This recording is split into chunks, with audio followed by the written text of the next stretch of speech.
보시겠습니다. 출애굽기 14장 15절부터 31절까지 이제 함께 봉독하기는 15절부터 20절까지 앞에 영상을 보면서 함께 우리 말씀만 같이 읽도록 하겠습니다.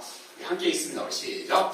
여호와께서 모세에게 이르시되 너는 어찌하여 내게 부르짖느냐.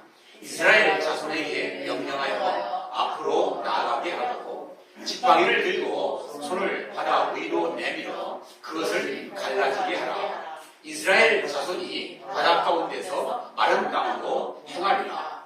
내가 애굽 사람들의 마음을 완악하게 할 것인즉 그들이 그 뒤를 따라 들어갈 것이다.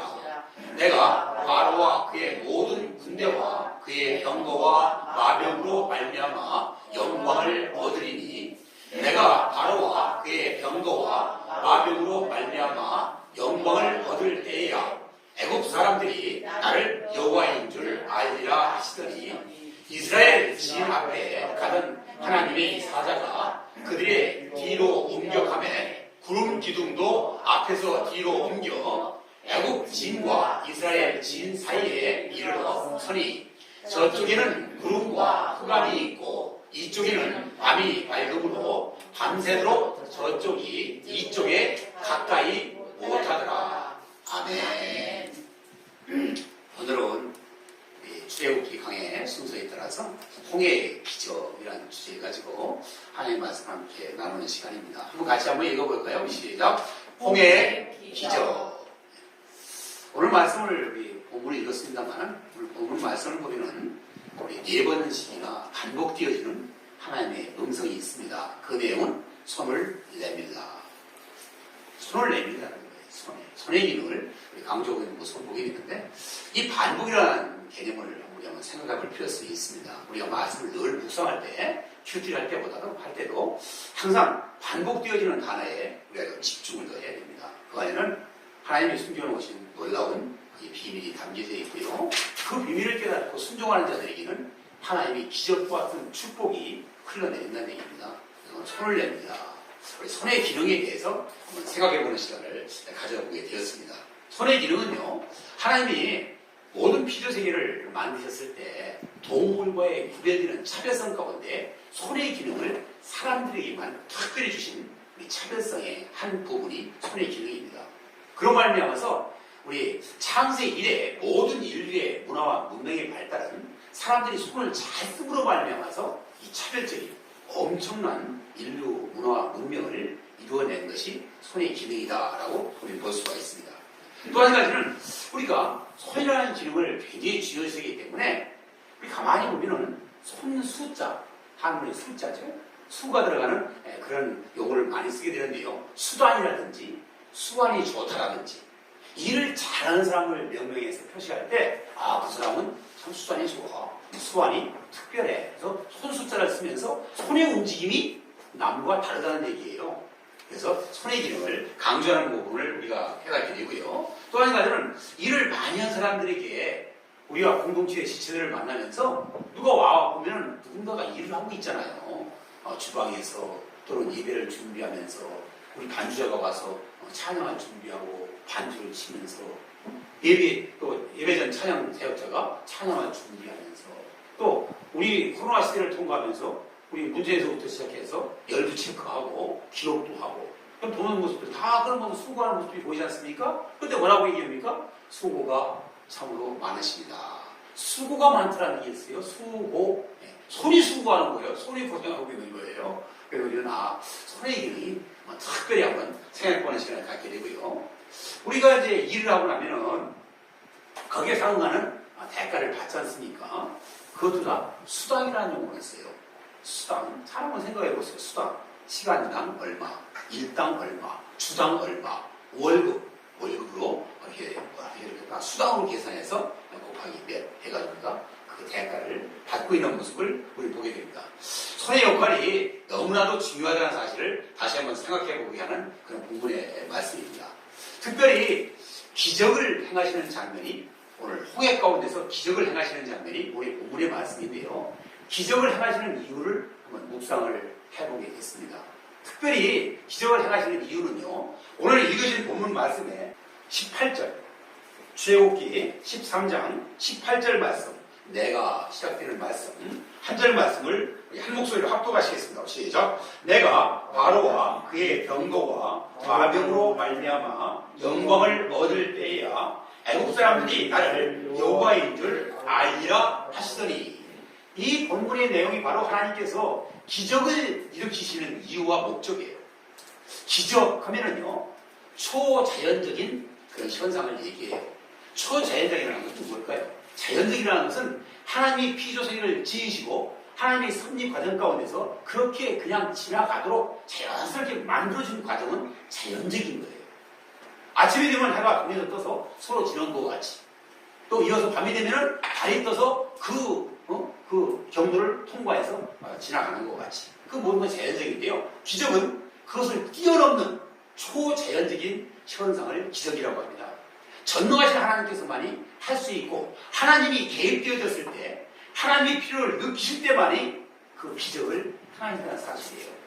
오늘 세 가지를 오늘 읽은 말씀을 통해서 생각을 하게 되는데요. 중요한 것은 오늘 18절에 있는 것처럼, 여기 보세요. 그의 병거와 마병으로 말미암아 영광을 얻으시겠다라는 것입니다. 세상은 완악합니다. 바로의 병사들은 출애굽해서 예배를 드리기 위해서 떠나가는 택한 이스라엘 백성들을 다 다시 잡아들이기 위해서 마음이 완악하여 다시 뒤를 쫓아오고 있는 그런 모습 아닙니까? 그들로 말미암아 영광을 얻으시겠다는 거예요. 완악해지고 기독교를 핍박하고 예배를 방해하는 세력들을 향해서 하나님은 영광을 받으시겠대요. 그 영광이라는 과정 내용을 풀이되는 내용이 오늘 본문의 말씀입니다. 두 번째는요, 그 하는 이유 중에 하나가 이어지는 본문 말씀에 그렇게 할 때에만이 애국 사람들이 나를 여호와인 줄을 알리라. 우리 중요한 신앙인들이 가져야 될 사고, 그 생각 중에 하나는요, 하나님을 하나님 되게 하라는 거예요. 우리가 하나님 되게 보면 안 돼요. 우리 최초의 사람 아담이 죄를 지을 때 자기 자신이 하나님이 되는 마음을 사단이 유혹해서 말을 던졌을 때 자기가 하나님 되는 생각을 동조했기 때문에 불순종과 불신앙의 죄를 지어서 우리 에덴 파라다이스 아닙니까? 최고의 동산에서 쫓겨남을 당하는 그런 우리 불행한 인간의 삶의 모습을 만들어낸 것입니다. 그래서 나를 여호와인 줄을 알게 하기 위해서 하나님은 기적을 일으키신다는 사실을. 또 한 가지를 더 보더라면 오늘도 굉장히 중요한 사실이에요. 홍해를 가르는 일들은 전무후무한 일이에요. 전에도 없었고 앞으로도 뭐 특별한 경우가 아니고서는 우리 인간들은 내가 원하는 시간에 볼 수 없는 상황들이죠. 그런데 그것은 뭐냐? 구원과 심판이 동시에 일어나는 거예요. 동시에 일어나요. 하나님의 택함받은 백성들은 정말 구원의 시간이 될 것이고요. 그를 쫓아오면서 다시 잡아들이겠다라고, 예배드리지 못하게끔 방해하는 세력들은 우리 바로의 군대들에게는 심판의 시간이 된다는 사실. 동일한 사건이 누구에게는 구원의 사건이 될 뿐만 아니라 그를 핍박하는 자들에게는 심판이 대상이 된다는 사실을 우리 깨닫게 만들어주는 것이 하나님의 기적이다. 그리고 우리가 다시 한번 생각해보는 시간을 가지면서 지도자의 역할을 한번 생각해 봅니다. 우리 택함받은 하나님의 백성들은요, 다 하나님의 지도자로 쓰임받기를 원합니다. 리더로 우리를 불러주셨습니다. 가장 중요한 것은 자기 인생의 경영, 자기 경영 아닙니까? 자기 경영의 지도자가 되어서 자기를 멋지게 한번 인생 경영을 해보라는 것입니다. 자기가 소속된 공동체, 가정과 세상의 공동체가 있죠. 또 특별히 교회 공동체가 있죠. 사회와 함께 국가의 공동체가 있어요. 그 중에서 지도자로서의 역할을 감당하라는 것입니다. 현실적으로 우리는 정치인들이 그 지도자의 역할을 많은 분들을 감당하고 있지 않습니까? 오늘 한번 생각을 해보기를 원합니다. 지도자는 굉장한 책임이 따른다는 사실이에요. 지도자는 굉장한 부담감이 있어요. 어떤 부담감이냐? 간단히 생각해보더라도 자기 홀로 하고 자기가 책임지면 되는데, 지도자라는 것은 자기가 속한 모든 공동체의 사람들을 끌고 나가고 진로를 설정하고 진로에 설정된 그 상황에 대해서 공동체에 소속된 모든 사람들에게 설득하고 그들에게 공감대를 형성해서 끌고 나가야 되는 그런 굉장한 책무가 따르는 것이 지도자들입니다. 그래서 지도자들에게는 그걸로만 끝나지 않아요. 잘잘못이 역사 가운데 또 이루어지는 그 현실 가운데서 소속된 공동체의 지체들로부터 심판을 받게 돼요. 역사가 분명하게 그것을 그냥 놔두지 않습니다. 지도자의 역할을 너무나도 중요한 시대를 통과하고 있습니다. 하나님은 기적을 일으키세요. 일으킬 수 있는 유일한 분이세요. 하나님의 뜻, 하나님의 영광을 가리고 하나님의 하나님임을 인정하지 않는 지도자가 서 있는 국가는 복을 받을 수가 없어요. 하나님이 복을 받으면서 촛대를 옮겨서 복받지 못하는 민족, 복받지 못하는 조국, 복받지 못하는 개인이 된다는 사실을 우리는 잘 깨달아야 됩니다. 지도자의 잘못된 선택을 우리가 묵묵히 그냥 따라만 간다라고 한다면 우리는 구원의 대상에서 심판의 대상으로 옮겨진다는 사실을 잘 깨달아서 우리는 지도자의 역할이 깨어있고 하나님을 두려워하고 백성을 두려워하는 그런 정치가 이루어질 수 있도록 많은 기도가 필요할 때라는 사실을 묵상하게 만들어 주십니다. 우리 두 가지로 말씀하라고 나눠봤습니다. 첫 번째 한번 어떤 일로 말미암아서 기적이 일어나는가, 기적을 일어나게 하는 동인이 무엇인가, 우리 성도는 어떻게 살아야 되는가 하는 말씀을 두 가지로 나눠봤는데요. 일대지 한번 같이 한번 읽어볼까요? 시작. 기도 응답에 따라 앞으로 나아가게 명령합니다. 오늘 읽으신 15절 본문의 말씀을 보고 같으면 앞으로 나아가게 하라고 명령하라는 거예요. 앞이 어디입니까? 홍해 바다 아닙니까? 강둑이 넘치도록 철철 흐르는 그 물 가운데로 나아가라고 명령하라는 거예요. 그 명령이 가능할까요? 참으로 두렵고 힘든 리더, 지도자의 역할이 아니겠습니까? 그래서 우리는 저는 무엇을 생각하냐면은 이 지도자의 역할이 참으로 필요하구나. 지도자는요, 특히 신앙인들은요, 당당해야 돼요. 지금 우리가 강조가 여러 차례 하지 않습니까? 세상 앞에 당당해야 된다고요. 세상 앞에 당당하려면 딱 조건이 있어요. 하나님은 어떤 조건을 얘기하느냐? 하나님 앞에 바로 서라는 거예요. 하나님의 뜻을 묻고 하나님의 뜻을 분명하게 인지하고 그 말씀 가운데서 내가 정의되고 나면은 세상에 두려울 게 아무것도 없어요. 설사 그 일을 행하면서 불이익도 당하고 핍박을 당하고 때로는 죽음을 임박한 상황에 놓이신지 할지라도 우리는 당황할 이유도 없고요. 두려워할 이유도 없어요. 왜요? 하나님의 뜻을 이루는 과정이기 때문에 그 모든 것이 다 하나님의 영광을 드러내는 일이 될 수 있기 때문입니다. 우리는 세상을 향해서 살아갈 때 정말 이 무모한 신앙인이 아니라 하나님의 뜻을 따르는 그런 당당함으로 지혜 있는 세상의 리더가 다 되어야 될 줄로 믿습니다. 우리 마틴 루터 하면 우리 종교계에게 정말 우리 하나님의 일꾼 아닙니까? 마틴 루터가 두려움을 극복한 얘기를 묵상하게 만들어 주셨어요. 오래된 얘기 아닙니까? 1919년도면 벌써 500년이 넘는 그런 시간을 우리 지난 하나의 사건이지만 이 마틴 루터는요, 가톨릭의 그 하나님이 원치 않는 방법의 종교 활동, 하나님의 이름을 팔아서 총체적으로 이단적인 성향으로 경영해 나가는 그 모든 국가와 종교단체를 운영하는 방법에 대해서 반기를 들고 일어났지 않습니까? 그때 교황과 모든 황제들이 사회 지도자들이 다 가톨릭 멤버다예요. 그런데 거기에서 그를 반기를 들었을 때 그 생명을 부지한다는 사실부터가 거의 불가능한 상황입니다. 정말 99대 1의 싸움과 같은 그런 싸움이 벌어졌던 마틴 루터의 두뇌의 국병을 극복한 장면을 우리 한번 생각해 본다고 한다면 마틴 루터는 이렇게 생각을 하고 있었습니다. 먼저 하나님 앞에 무릎 꿇어 기도하고 입장을 정리한 이후에 그는 기도하고 담대하게 세상 앞에서 보름수 회의 앞에 나가는 과정이에요. 보름수 앞에 나가서 자기가 하나님의 뜻을 이렇게 깨닫고 나는 이를 위해서는 어떠한 타협도 허용하지 않겠더라고. 그것이 잘못됐더라면 죽음을 불사해서라도 그 일을 세상에 알리겠다라는 각오를 가지고 당당하게 종교계의 깃발을 들었던 사람 마틴 루터입니다. 그래서 우리 두려움을 극복하고 신앙인으로서 당당하게 세상을 살아가려면 하나님 앞에 기도하면서 그분의 뜻을 깨닫는 것만이 가장 중요하다는 거예요. 그게 옳다고 생각하면 비굴할 이유가 없어요. 우리가 좀 아닌 것 같은 행동을 치더라도 하나님이 옳다고 생각하면 그 일은 옳은 일이에요. 그렇기 때문에 그 일을 우리는 그런 지혜를 가지고 세상을 살아야 될 것이 아닌가. 말씀을 묵상하다가 아래 두 줄의 말씀을 한번 기록을 한번 해보았습니다. 함께 한번 읽어볼까요? 시작. 기도 없는 용기는 만용이고 행동 없는 기도는 게으름입니다. 우리는 만용적인 무모한 인생을 살아서도 안 되겠고요. 기도가 없으면 안 돼요. 용기만 부린다고 됩니까? 뭐 하지 말라는 거 하기만 하면 됩니까? 뭐 잘못된 일을 열심히 하기만 하면 됩니까? 기도해서 방향타를 잡아야 돼요. 방향타. 이게 하나님이 원하시는 방향으로 옳게 가고 있는가? 그리고 용기를 내서 그 길을 걸어가야죠. 그게 하나님의 자녀들에게 요구하시는 하나님이 주시는 지혜이다. 행동 없는 기도예요. 기도만 하고 있어요. 기도만. 기도는 뭐예요? 일하기 위해서 방향을 잡는 일인데 방향을 잡고 아무것도 안 하고 있다면 그것은 게으름이에요. 게으름. 중세기에 1000년 가까운 시간 가운데 중세기 기도원 운동은 다 게으름의 삶이라고 했어요. 영적으로는 진보가 있을지 모르지만은 그 사람들이 했던 일들이 너무나도 미흡해요. 가정을 지켜야 되고 자기의 삶의 영역에서 열심히 땀 흘려서 일을 해야 될 텐데 기도만 한다고 됩니까?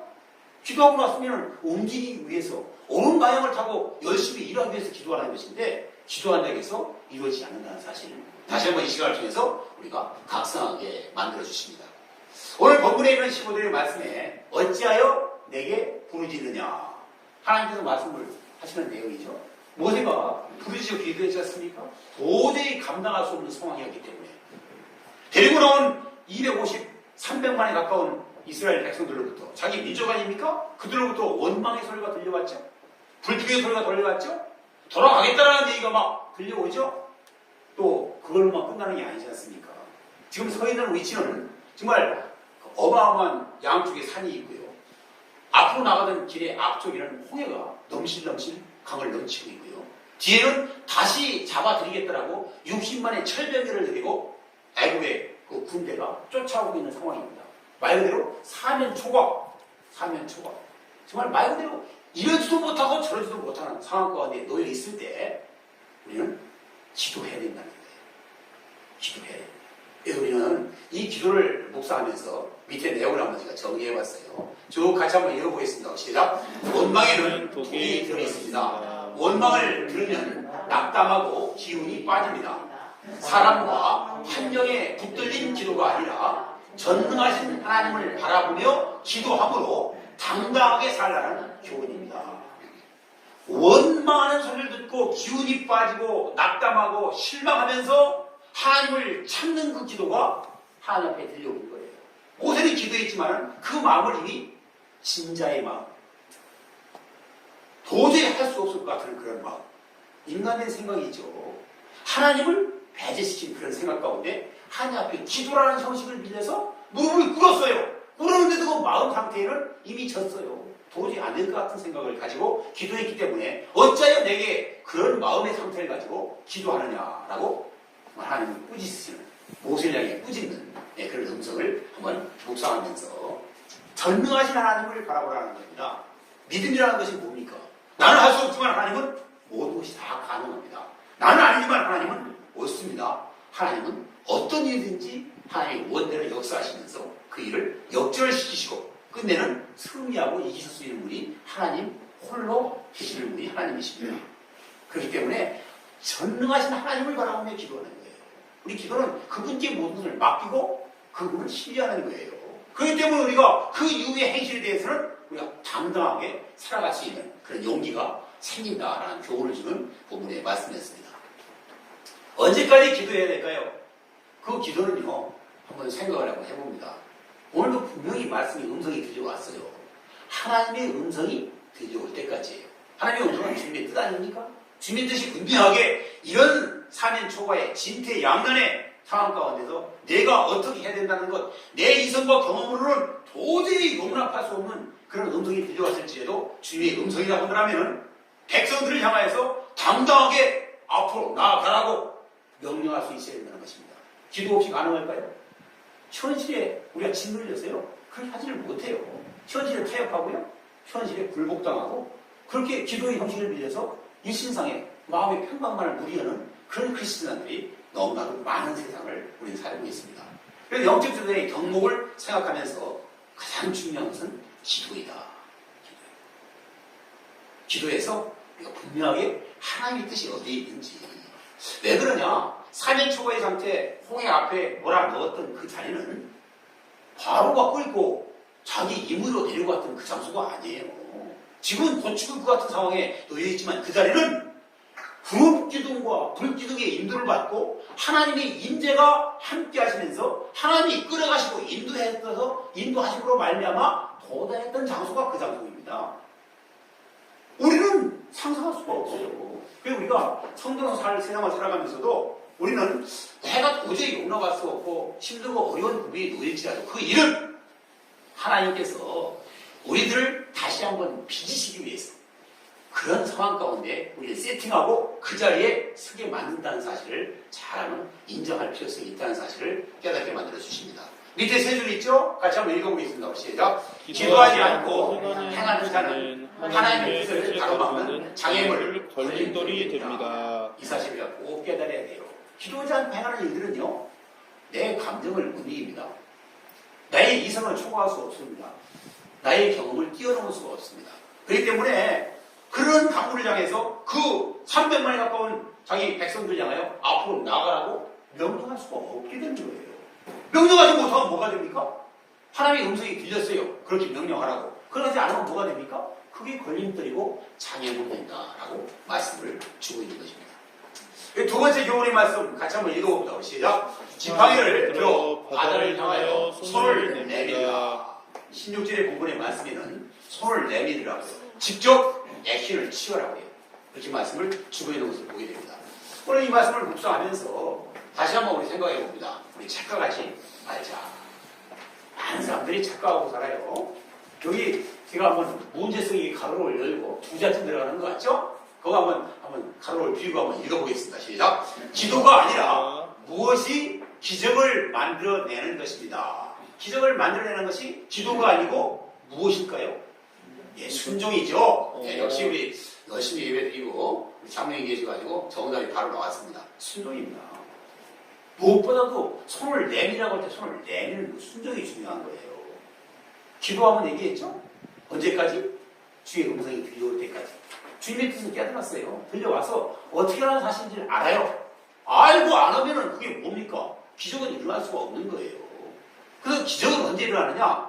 상황이 아주 악하고 힘들어서 홀로 해결할 수 없는 국면에 처해졌을 때 기도함으로 말미암아 시작되어지고요. 기도해서 주의 음성 가운데 주의 뜻을 붙잡았을 때 내가 해야 될 일을 알게 되지 않습니까? 그때 손과 발이 움직이면서 순종의 걸음을 걸었을 때 기적이 일어난다는 거예요. 이건 동일한 법칙이에요. 지금 우리들에게 왜 오늘날 기적이 일어나지 않습니까? 그만큼 순종의 삶을 살지 않고 있어요. 크리스찬이라고 하면서 예배를 드린다고 하면서 주의 말씀을 메시지를 통해서 수도 없이 많은 길을 듣고 있으면서도 내게 주시는 하나님의 음성으로 받지 않고 내가 그 말씀에 합당한 삶을 살지 않고 순종하지 않는 삶을 살기 때문에 나를 통해서는 내가 속해져 있는 그 공동체의 현장 가운데 기적이 일어나지 않고 있다는 사실, 우리 그 사실을 꼭 인정해야 됩니다. 하나님은 어제와 오늘과 동일하게 기적의 역사를 이끄시는 분이 하나님이라는 사실을 꼭 믿으시고 우리는 또 기도하고 주의 뜻을 깨닫고 그렇게 순종의 걸음을 걸음으로 말미암아 기적의 주역으로 쓰임받는 은혜가 있으시기를 주의 이름으로 축원을 드립니다. 네. 우리 손을 내밀었어요. 기적의 손이죠. 그 손은 순종에 의해서 이루어진 손이에요. 그러니까 우리 손을 내밀었을 때 나타났던 우리 본문에 나타났던 세 가지를 한번 정리해봤어요. 첫 번째 보니까요. 구름 기둥은요. 인도를 해주셨던 그런 하나님의 표적과 같은 일들이에요. 백성들이 광야에서 반향을 잡지 못하고 있을 때 구름 기둥이 딱 위에 서 있을 때는요. 구름으로 그 정말 자기라는 그 태양의 사막에서의 뜨거운 불빛 같은 열을 차단시켜서 서늘하게 만들어주지 않습니까? 그래서 우리는 그 안에 머무르다가 언제 떠나가느냐? 구름이 싹 움직이는 거예요. 그럼 하나님이 그 인도라는 사인을 가지고 구름을 따라서 그 구름의 그늘 안에서 그 걸음을 옮겨갔던 거예요. 그런데 지금은 손을 내밀고 나니까 앞을 인도하면서 가던 그 구름이 바로 뒤로 옮겨지면서 아주 진한 검은색의 구름으로 바뀌면서 뒤로 딱 이동을 해서 따라오던 애국 군대들의 앞에 쫙 힘을 쳐버리는 거예요. 그런 기적의 역사가 나타나는 거예요. 순종의 손을 내밀었기 때문에. 그리고 우리는 그렇게 순종할 때 우리가 알지 못하는 기적, 초자연적인 현상을 처음 할 수 있는 그런 기회가 온다는 사실을 우리 깨달아야 됩니다. 두 번째 보니까요, 바다를 가릅니다. 이게 우리가 이상적인 이성으로 생각할 수 있는 일이 아니지 않습니까? 또 더 큰 기적은 마른 땅이 되게 만들어요. 지금 조금 전까지 흐르는 바다가 쌍벽을 이루면서 물벽으로 그런 홍해의 바닷물을 다 갈라세웠어요. 갈라세운 것도 기적인데 지금까지 흐르는 바다 그 밑에 그 땅은 얼마나 질겠습니까? 갯벌 우리 가보지 않습니까? 발이 빠지고 정말 깊은 곳에는 뭐 지나갈 수 없을 만큼 뻘에 빠져서 움직일 수가 없을 텐데 동풍을 불면서 갑작스럽게 그 땅을 말려버립니다. 마른 땡이 만들어버리는 거예요. 그런 기적이 순종의 손을 내밀었을 때 일어났던 기적이다 라고 말씀을 묵상하고요. 세 번째는요, 결정적인 것이죠. 애국분들을 심판하는 거예요. 손을 내밀었기 때문에 순종의 걸음을 걸었기 때문에 첫 번째 24절을 볼 것 같으면 애국분들을 어지럽게 해요. 어지럽다는 얘기는 뭐예요? 정상적으로 쫓아가야 되는데 쫓아갈 수 없는 상황을 만들어버려요. 방향을 못 찾게 만들고 적군과 아군이 구별이 안 되게 만들어버리고 내가 어찌할 바를 모르게 만드는 거예요. 목적 상실. 사탄이 쓰는 방법이 뭐라고 그랬어요? 우리 말짱한 정상적인 사람도 사탄의 뒤통수 한번 맞고 나면은 정신을 못 차린다고 그랬죠. 혼미한 상태. 살이 판단이 안 돼요. 옳고 그름이 판단이 안 돼요. 앞으로 가야 되는지 서 있어야 되는지 뒤로 물러가야 되는지 그냥 판단이 안 서는 그게 혼란의 상황을 만들어버려요. 갑작스럽게. 그게 하나님의 하시는 일이죠. 그게. 두 번째는요. 쫓아오던 병거들이 바퀴를 벗겨버렸어요. 25절에 보니까. 그러니 마차를 타고 신나게 쫓아서 잡아들이는 적이 있었는데 마차는요. 바퀴가 벗겨져 버리면요. 그건 보물 단련돼 버리는 거 아닙니까? 그 무거운 걸 무슨 재미로 끌을 거예요. 바퀴가 있기 때문에 끌려가고 빠른 속도로 달려갈 수 있었던 거 아닙니까? 바퀴를 벗겨버리는 그런 현상이 나타났다는 것입니다. 그래 놓고 마지막에 정리 들어가 정리. 마음을 완악하게 그 하나님의 뜻을 알면서도 10가지 재앙을 통해서 어쩔 수 없이 출애굽을 허락했습니다만 마지막까지도 그것이 억울해서 하나님의 뜻에 굴복했다는 사실에 억울해서 하나님의 뜻을 순종하지 않기 위해서 거역하기 위해서 그들을 잡아들이겠다고 쫓아왔던 그 완악한 바로와 그의 군대들을 그 정말 홍해 바다에 수장을 시켜버려요. 물속에 다 잠궈서 그냥 정리해버립니다. 다시는 그들을 볼 수 없는 상황으로 정리해버렸어요. 27절과 28절 볼 것 같으면 애국의 군대에 수장하는 장면이 나오는 모습을 우리는 보게 됩니다.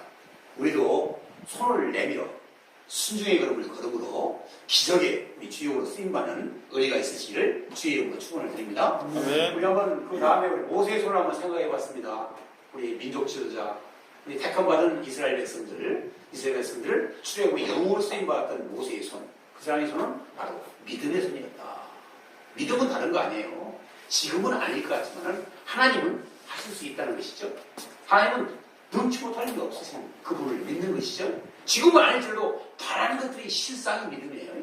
바라는 것들은 뭐예요? 지금은 진행이기 때문에 원찮은 상황이 설정되어지고 불가능한 국면이 놓였을지라도 하나님이 되게 만드실 그 미래의 것을 지금에 적용시켜서 생각할 수 있는 것이 믿음이에요. 그렇기 때문에 그 손을 내밀 수 있었던 거예요. 믿음의 손이죠. 네. 믿음은 세상을 이기는 힘이 있다고 했어요.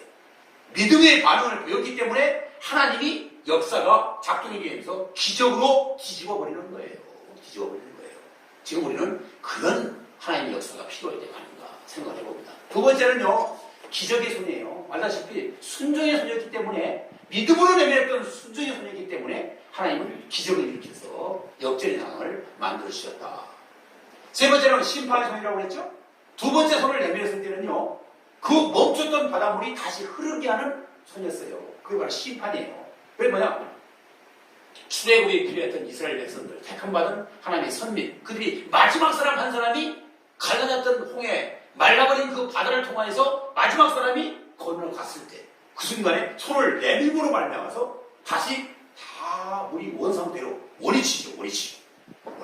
원상대로 흐름으로 말미암아서 뒤를 쫓아오던 모든 마병과 군대, 그들이 물 가운데서 다 멸절당하는 그런 심판의 손이 되었다는 사실을 다시 한번 말씀을 통해서 교훈을 얻게 만들어주십니다.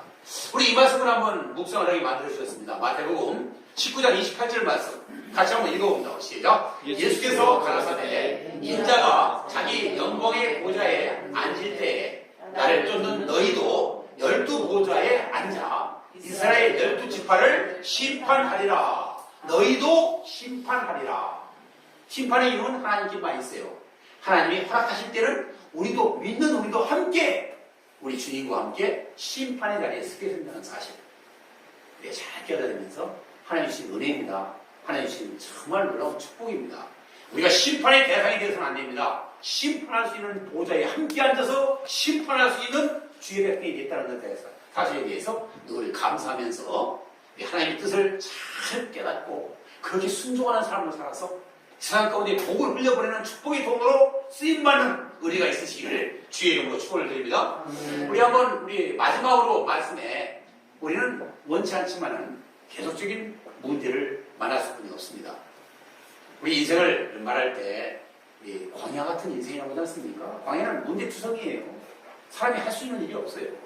그래서 문제 앞에 우리를 부딪히게 되는데 그 인생길 여정 가운데서 두 소리가 들려온다는 거예요. 두 부류의 인생들의 소리가 들려온다는 얘기죠. 첫 번째는 원망과 불평의 소리예요. 그 일이 왜? 우리 가끔 부르는 찬양이 있지 않습니까? 왜 나만 겪는 고난이냐고. 나에게 필요 없는데 왜 이런 고난이 자기한테 오냐는 거예요. 그러면서 그것을 세팅해 준 분이 하나님이라는 사실을 믿지 않기 때문에 원망하기 시작합니다. 불평하기 시작합니다. 그러므로 말미암아 완전히 심판의 자리까지로 악화된다는 사실을 우리 잘 깨달아야 됩니다. 두 번째 부류는요, 믿는 자들의 반응이죠. 제대로 믿는 자들의 반응이죠. 어떻게 된다고요? 지도자의 덕목 중에 최고의 덕목이었던 기도하는 거예요.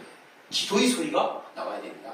우리가 문제를 만나고 혼란 앞에 서고 어려운 운명에 놓이고 지금과 같이 교회를 핍박하고 예배를 핍박하는 시대 가운데 살아가는 저희들은 지금 기도해야 됩니다. 하나님의 뜻이 어디 있는지, 지도자가 하나님의 뜻을 깨닫고 있는지, 우리 조국과 민족을 축복의 조국과 민족으로 만들어가고 있는지 우리 기도하면서 분명히 하나님의 뜻을 깨달아서 우리 시민 불복종 운동 분명히 얘기했습니다. 하나님의 뜻을 거역하는 지도자가 하면 우리는 노를 선언할 수 있는 시민 불복종 운동에 우리가 동참해야 됩니다. 그래야 우리 민족을 살리는 거예요.